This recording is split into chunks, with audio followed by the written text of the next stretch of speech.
Bismillahirrahmanirrahim. Assalamualaikum warahmatullahi wabarakatuh. Saya Alfiah Romadini dari Fakultas Tarbiyah Prodi Pendidikan Agama Islam Universitas Islam Kiai Haji Ahmad Muzaki Syah. Di sini saya akan memaparkan kembali materi yang telah dijelaskan oleh kelompok kemarin tentang menganalisis ibtida al-qiraah dalam ilmu tajwid, di mana tugas ini untuk memenuhi mata kuliah Tahsinul Qiraah yang diampu oleh Bapak dosen Ustadz Fikri Farihin MPDI. Langsung saja kepada pengertian ibtida al-qiraah. Secara bahasa, ibtida berasal dari kata bada'a yabda'u. Dalam ilmu tajwid, ibtida berarti memulai bacaan setelah berhenti, atau memulai bacaan baru pada bagian tertentu dari ayat Al-Quran. Menurut Imam Ibnu Al-Jazari, ibtida adalah pengucapan lafaz Al-Quran dari awal atau setelah waqaf dengan memperhatikan kesempurnaan makna dan hukum tajwid.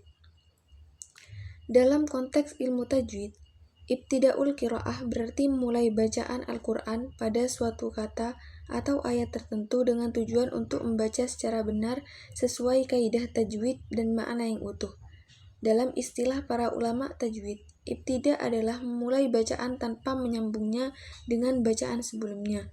Dengan demikian, seseorang dikatakan melakukan ibtida ketika ia mulai membaca Al-Quran dari tengah-tengah ayat atau dari kata tertentu setelah berhenti atau waqaf. Di sini ada tujuan utama ibtida, ialah menjaga makna ayat agar tidak berubah, karena pemilihan tempat ibtida yang salah dapat menyebabkan pergeseran arti, bahkan kesalahan makna yang fatal. Oleh karena itu, memahami ibtidaul qiraah menjadi bagian penting dalam mempelajari ilmu tajwid secara sempurna. Di sini ada ketentuan umum ibtidaul qiraah. Tujuan utama ibtida adalah menjaga makna ayat agar tidak berubah, karena pemilihan tempat ibtida yang salah dapat menyebabkan pergeseran arti.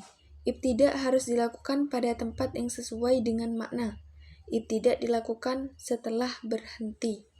Tidak boleh ibtida pada tempat yang menyebabkan perubahan makna.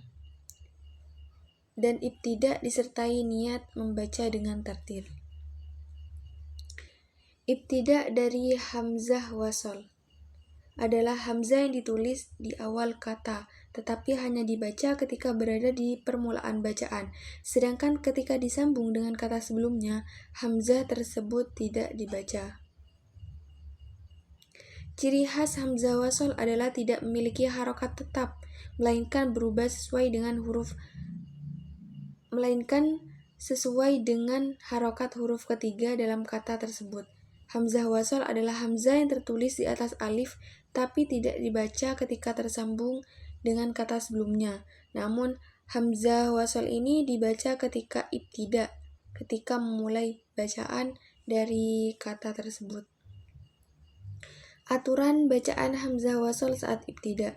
Pada kata benda, hamzah wasol dibaca kasroh. Pada kata kerja, bentuk perintah atau lampau 5 huruf, hamzah wasol dibaca fathah. Pada kata kerja 6 huruf, hamzah wasol dibaca dhammah. Dan pada kata sandang, hamzah wasol dibaca fathah. Hukum ketika tidak dibaca wasol. Jika hamzah wasol berada di tengah kalimat, setelah kata sebelumnya tanpa berhenti, maka hamzah wasol tidak dibaca sama sekali.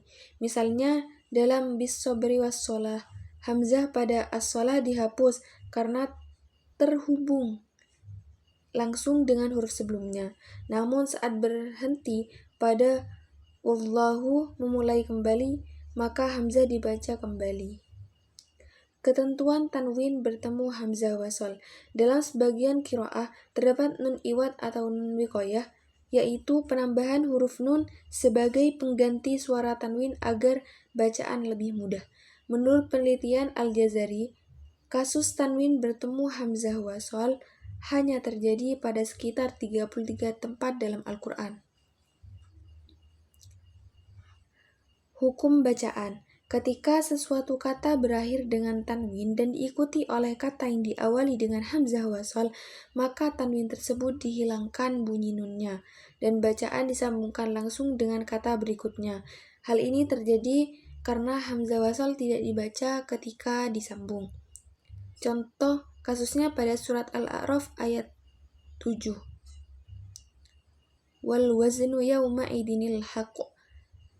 Zal tanwin baris 2 di bawah bertemu hamzah wasal, al-haq dibaca sebagai dhinil haq. Hikmah fenomena ini menunjukkan keindahan struktur fenotik Al-Quran yang menghindari pengucapan yang berat atau berulang bunyi. Penghilangan tanwin di depan hamzah wasal menjaga kelancaran dan kefasihan bacaan sesuai prinsip tartil dan tahqiq dalam ilmu tajwid. Mungkin itu saja yang dapat saya paparkan. Kurang lebihnya mohon maaf. Wassalamualaikum warahmatullahi wabarakatuh.